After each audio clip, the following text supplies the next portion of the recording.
này yên khang ngang ngâu bong bồn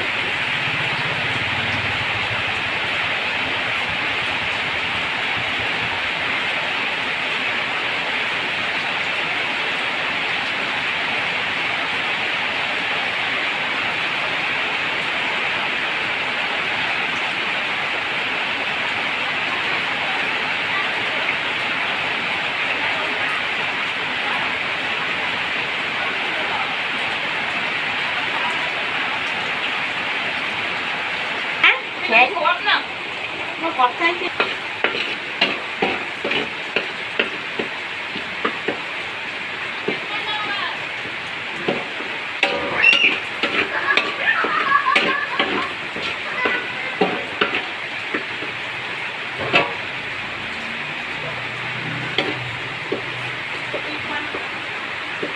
chỗ thì du có cái tạc sama tạc video Kim Mỹ cũng khuyên nhé. Tiền Kim Mỹ không khuyên à. Cho nên nghe được bố nó khuyên bạn mệt nhỉ.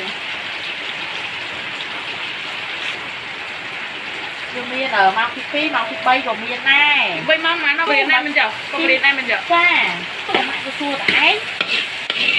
Tôi chua đâm ngay thằng miên mau.